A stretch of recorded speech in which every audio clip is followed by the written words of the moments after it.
They were on a strategical plan to make me a schizophrenic or a patient of the mental health system. I'll tell you why. Because Rick Clements, Craig Jones, okay, we'll forget Rick Clements. Craig Jones, before I went to South Africa the first time, used to walk around sight like this. And I used to laugh at myself because I thought he was funny. He used to do that.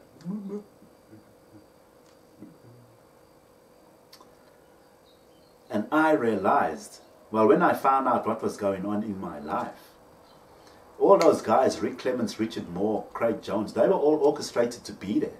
The system had already planned my demise. Craig Jones was actually showing me, the system got him to do that on purpose to show me what they're going to do to me.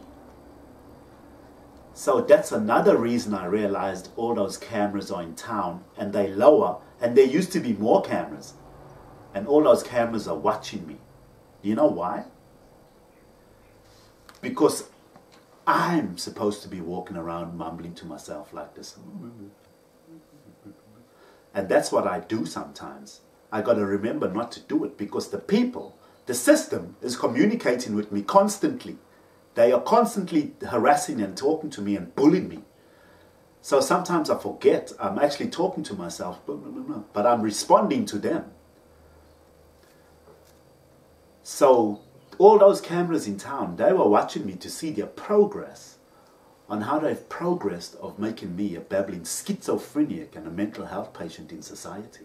Can you believe that? This is not a joke, people. This is real.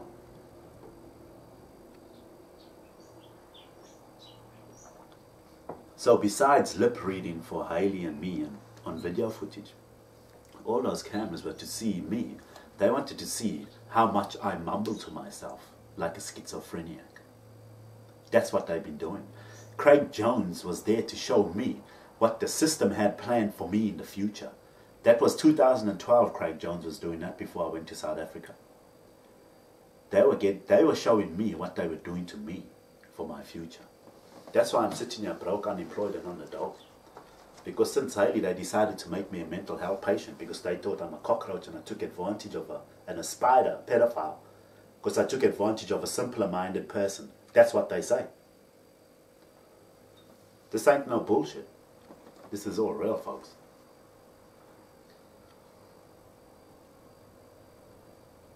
I never done nothing to hurt no one intentionally ever in my life. You know how much dramatically my life has changed and how people treat me. I like to say I'm still the same Baden, but you know, inside there's a lot of other Badens. There's a lot of emotional stuff that people have done to me. They disconnected me from my family, my friends, and I get bullied 24/7.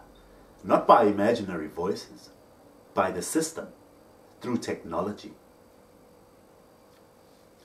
So can you believe it? 2012, Craig Jones is was showing me what the system had planned for me. They're still on a plan they keep pushing every day. They bully me and harass me. People follow me around, stalk me and bully me. Everywhere I look, everywhere I go, everywhere I turn, there's someone there. When I go to find calm and serenity in my life, I can't find it. Someone's there to harass me. You know why? The system knows what I'm thinking. They know what I'm thinking. They know where I'm going to go next. They know what I'm going to do. They got people already waiting there for me to respond to me with what they tell them to say. People respond to me based on what I'm thinking and what the system knows about me and my thinking. So everyone in my life is a fraud, basically. But they thought, the system thought, that I would believe that that's the real world. It's bullshit. They all picking on me and bullying me to bring me down and make me a simple Simon motherfucker. Everyone's one step ahead of me. Why? I'm not out to hurt anyone or outshine anybody. People have been stopping and blocking my shine for years. I wasn't even trying to outshine anybody.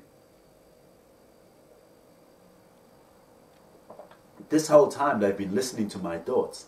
Since Hayley Myers, they've been listening to my thoughts. I didn't know. I didn't know that they can actually hear what I'm thinking. So I wanted to tell you about that story. Can you believe that? People are just turning the other way. Like, they don't want to listen to my story. That's why I'm doing it on YouTube. This is real. It's not bullshit.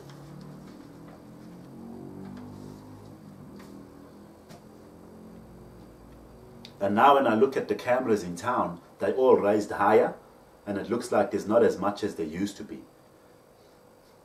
Because I've been telling the people in the TV, I know all this now. So they've been changing things.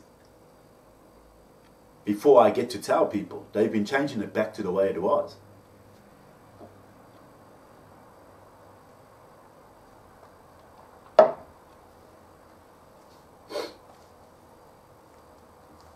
The TV I put on, TV still bullying me and talking to me. People are watching me through the TV and bullying me.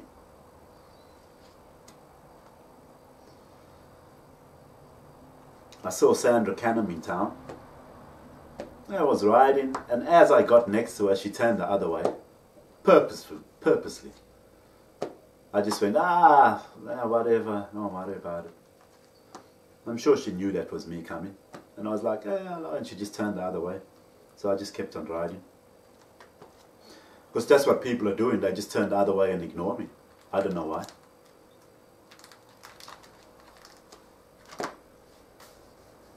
You know what I mean? It's shit.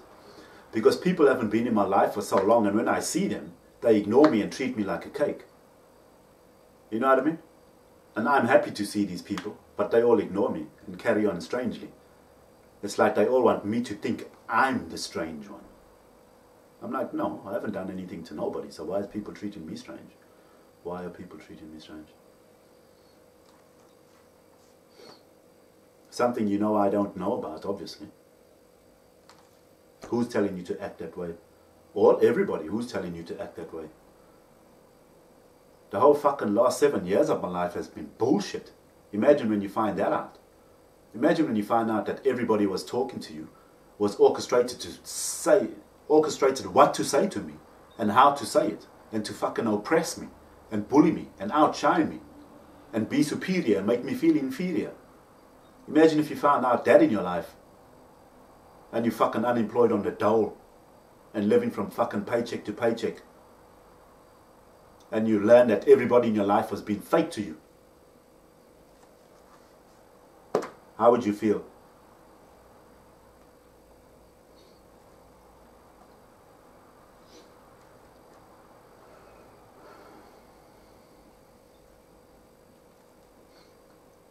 Now the TV was talking about being a pervert and pictures on images, Google. The TV was talking about being a pervert because I had pictures from Google images. Sports chicks, you know, and tennis stars and all this. Just celebrity fucking upskirts and all that kind of crap. You know what I mean? So they calling me a pervert and this and that. And then they were saying things that only Mervy could know. You know what I mean? But then I realized, I already told you, Mervy's already given a statement to, spoken to somebody. I don't know who. She won't talk to me. And I've been trying to see my daughter. All she had to say to me the other day when I finally got to see her was, I don't want to talk to you. The bloody cheek, eh? Anyway, I'll get to that story later. That's a whole other story on its own. That's about my daughter. So she's obviously given a statement to someone, the Salvation Army, the cops, or whoever these people are bullying me. It's all of them. Everybody's bullying me. I'll get to that just now. Anyway, I was at Carousel one day and I saw Ricardo. I was like, hey, what kind, man? How's it? He was driving past in his little blue car.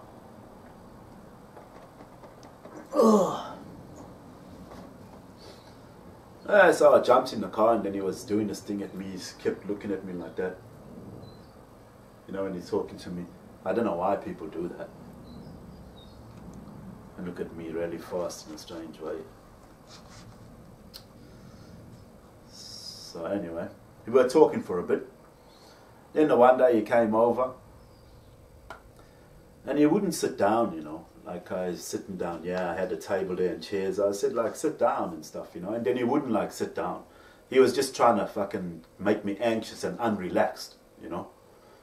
This is what I realized. And then I was up there, then he done some sidestep walking thing, you know, when I was about to relax, he done some movement thing. People are doing some strange fucking shit, he said. You know what I mean? Just rubbish. Like trying to make me anxious or control me in the situation. You know, he's doing strange stuff to make me feel a certain way. I'm trying to relax here with him around and he's trying to act like an anxious motherfucker, you know, making me anxious in that. Then we went for a drive to get some water and he was telling me he had $400 on him and this and that. You know, I think it was just relative to him bullying me about water, which you use for fucking shooting up drugs. And $400 was relative to a bag of rock, basically. It's like he wanted to see whether I wanted to get some drugs or whatever with him or something. That's what I say that the goal was. You know what I'm saying? People are doing all this sneaky shit. I haven't seen you for so many years. He's acting like a stranger. You know what I mean? Fucking bullying me.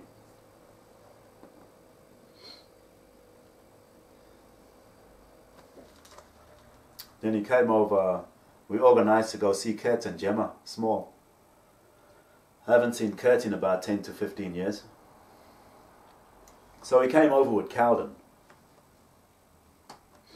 So me, Caldon, and Ricardo, we went to Kurt's house there in Rockingham, Waikiki, around there, somewhere, next to the beach. Anyway, we were sitting there, you know. And then fucking Jeremy Bailey came over. It was good to see Jeremy. I haven't seen him for ages.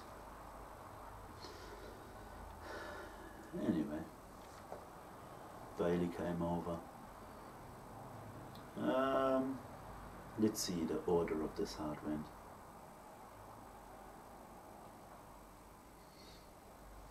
Well, Jeremy Bailey came over. I saw him for a while. He was alright. He wasn't acting like a fucking asshole. He was acting okay. Hayden came over. Little Hayden Lester came over. It was good to see him again. I hadn't seen him for ages. And we were talking about Rudy and this and that. And it was all about just some people guarding me, you know. Anyway, Hayden was alright. Jeremy Bailey was alright. Everyone was drinking. I don't drink and smoke and that anymore, so I was just sitting there. I was talking to Gemma. And every time I'm talking to Gemma, fucking Ricardo, he like looks at me. And I'm talking to Gemma and then he starts laughing like, ha ha ha ha ha ha ha. Every time I'm talking to Gemma, you know, and now I'm finding it hard to communicate with Gemma and I'm feeling sorry for Gemma because I can't hear her and she's trying to talk to me and I'm trying to talk to her. And Ricardo just kept laughing like that, you know. He was bullying me on purpose. He was just fucking bullying me, being an asshole. Every time he's just ha ha ha ha ha ha ha on purpose. Oh, fucking gave me the shits, you know. At that time I didn't know what was going on. Now I know what was going on. He was fucking bullying me, the little prick. Every fucking time he's just been a rude prick. He's there bullying me, laughing. And Caldon too, he's sitting there with a fucking, looking at me like, with a strange fucking look on his face, bullying me. Acting like a fucking cake. Like he's pulling faces at me. And then fucking Ricardo's bullying me by laughing, you know. At that time I didn't know what was going on. Fuck, if I knew I'd have fucking slapped him, motherfucker. You know what I'm saying? The fucking O's are bullying me. They're guarding me. What you fucking guarding me for? I'm trying to talk to Gemma. This O's fucking carrying on for himself. Fucking Caldon sitting there pulling fucking faces. What the fuck's yours problem with me? You know what I mean? What the fuck you doing? You know what I'm saying? Fucking hell, he said. Hey, I couldn't fucking believe it, he said. I mean, I couldn't believe it that time when I didn't know what was going on. I still can't fucking believe it now. And Ricardo was telling me how he's working for the dole and all this and that. You know what I mean? He was trying to get me comfortable about being unemployed and working for the dole. That's what he was doing. I'll tell you the story later when I had to go work for the dole. And anyway, a fucking Kurt had a motorbike there, a little scooter. So I tuned him, hey, can I go for a ride, you know? Yeah, laka. And then it's a kickstart, you know? Now my leg, I've had an operation and now my leg is okay by this time. And he started a motorbike, right? And he's just going like this, trying to kickstart it.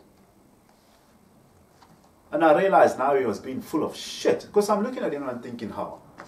Why don't you kickstart it harder? And he just kept going boom, boom, boom, boom. And the thing wouldn't start. And I'm like, how? What can I make this out? Do you want me to go for a ride on the thing or not? You fucking idiot. You know what I mean? So I fucking kickstarted the thing. You know what I mean? With my fucking hip. And I thought, how? Why does I was being like that? Everyone's just fucking guarding me, eh? What's this taking the piss out of me for? So anyway, I fucking started that thing. He gave me a helmet. And I went for a ride with the moped. I went on my own mission. Everyone was pissing me off and guarding me there. I went for a ride to the beach, up the path, all over the place. You know what I mean? And when he gave me a helmet, he gave me the tight one, you know, and he didn't warn me about my ears. I had the spikes in my ears. Lucky I remembered and I took them out. You know, I'm sure he could have told me, like, if I got earrings on or something, the helmet's really tight because it was his daughter's on or something like that. But he chose not to tell me. He was being a fucking arsehole. They all were being a fucking arsehole to me. Then later on in the night, everyone's drunk. Ricardo's still doing the same bullshit. Caldon's still fucking sitting there like an idiot pulling faces. And Gemma was fine.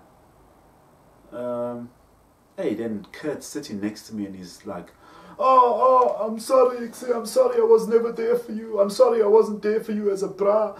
I'm sorry, no, I'm sorry, this and that. You're taking the piss out of me, you know. He's trying to say to me, he's bullying me like, I'm sorry I wasn't there for you, but like a bra and this and that. He's bullying me in a reverse psychological way. Where he's treating me like I had a problem with people not being there for me as friends.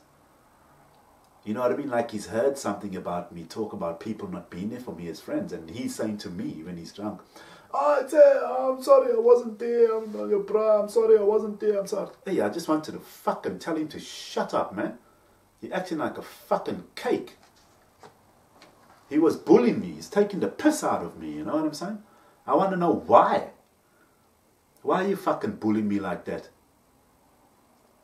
I've never whinged about my friends never being there for me. You know what I'm saying? I always get myself out of a strife if I'm in strife. I never expect my friends to be there or get me out of a situation I get myself in. And he's guarding me like I was blaming my friends for not being there. He was being a fucking cake. Being an arsehole, man. Yeah, I'm thinking, why are you being such an arsehole? All of them.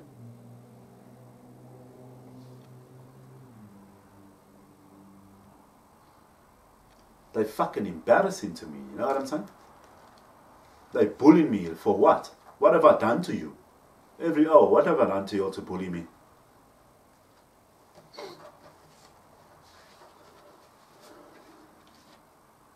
Anyway, on the way home, Ricardo's smoking and he's got his window open now. Now he knows he's got his window open and I'm sitting in the back. Because I'm thinking to myself, you know, any or whatever, you'll tune like, are you cold eggs or whatever, I'm just gonna have a scafe and open the window, you know what I'm saying? So he's got his fucking window open. Hey, I'm cold in the back there.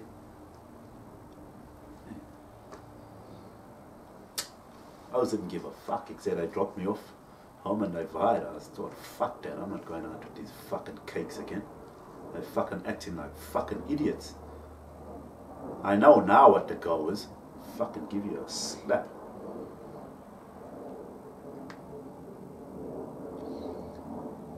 Anyway, I saw Ricardo again after that. I was at the beach. And then he came down to the beach to meet me. I was with Kurt's work youth. Then we're sitting there checking out 1, 2 cherries and this and that. Then we were supposed to pick Kurt up down the road here by South Perth, one of the pubs there, the Windsor Hotel, somewhere next to the Windsor Hotel.